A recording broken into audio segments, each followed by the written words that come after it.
the Buddha was accompanied by a great Sangha of 5,000 bhiksus. All were arhats, had destroyed the impurities, were free from the afflictions. Their minds were well freed. Their minds as well as their wisdom were tamed. They were great Nagas. They were accomplished and complete. They had laid down the burden but were capable of bearing it. They had assured their own personal benefit. They had completely broken the fetters of existence. They were completely freed by perfect knowledge with the exception of Ananda who, being of the SAMGHA level, had merely entered the stream. Sutra. Accompanied by a great Sangha of bhiksus.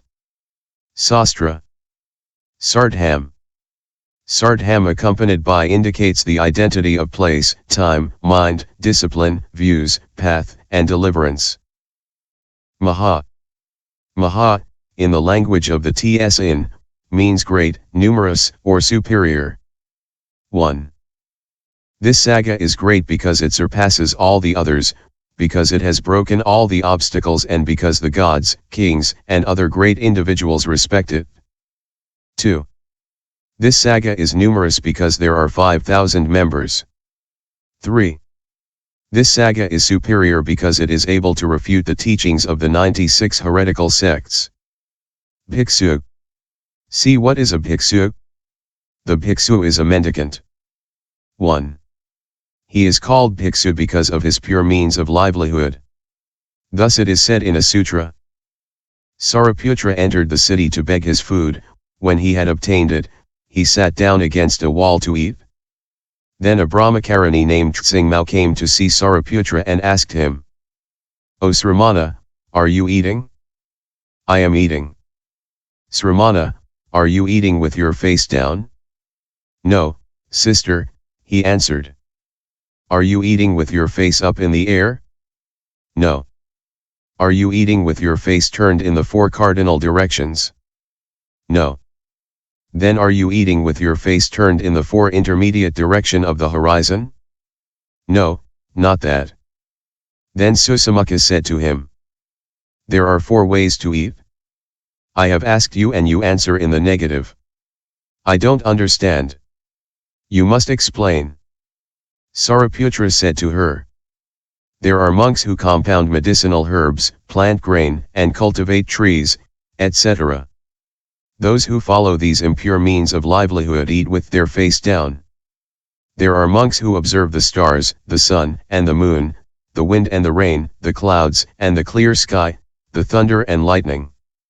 Those who follow these impure ways of livelihood eat with their face up in the air. There are monks who flatter important people, carry their messages in the 4 directions of the horizon and solicit their favor with specious words. Those who follow these impure ways of livelihood eat with their face turned in the 4 cardinal directions. There are monks who study all kinds of magical spells, curses, charms, etc.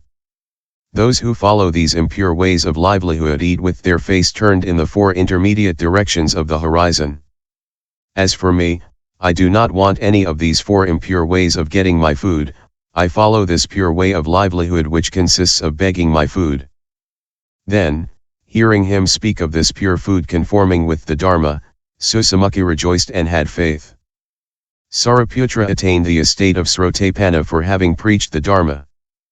Therefore one is called bhiksu in accordance with this pure means of livelihood which consists of begging one's food. 2. Furthermore, B means to cut and KSU means afflictions. The person who has cut the afflictions is called bhiksu. 3. Furthermore, the monk who has gone forth from home is called bhiksu. It is like the Eastern, Chinese and Tibetan slaves who each have their name. 4. Furthermore, the one who says, from ordination onward, "I, the bhiksu so and so, will observe the precepts for my whole life." 5. Furthermore, B means to frighten and KSU means ability. The one who has the power to frighten Mara and his followers is called bhiksu. When the monk goes forth from home, shaves his head, puts on the saffron robe and receives the precepts, Mara is frightened because he thinks, "This man will definitely enter into nirvana in time." It is as the Buddha said. The man who shaves his head, puts on the saffron robe and resolves to accept the precepts, will know how gradually to cut the bonds and decrease suffering. He will enter into nirvana. SAMGHA. What does SAMGHA mean? In the language of the TSN, SAMGHA means assembly. The gathering together of many bhiksus in one place is called SAMGHA. In the same way, a group of large trees is called a forest. Taken separately, the trees do not make up a forest, but if they are cut down one by one, there is no longer a forest. In the same way, taken separately, the bhiksus do not make up a SAMGHA, but if they are removed one by one, there is no longer a SAMGHA. The bhiksus must be gathered together to constitute a SAMGHA. There are 4 types of SAMGHA: 1. The assembly having shame; 2. The shameless SAMGHA; 3. The assembly of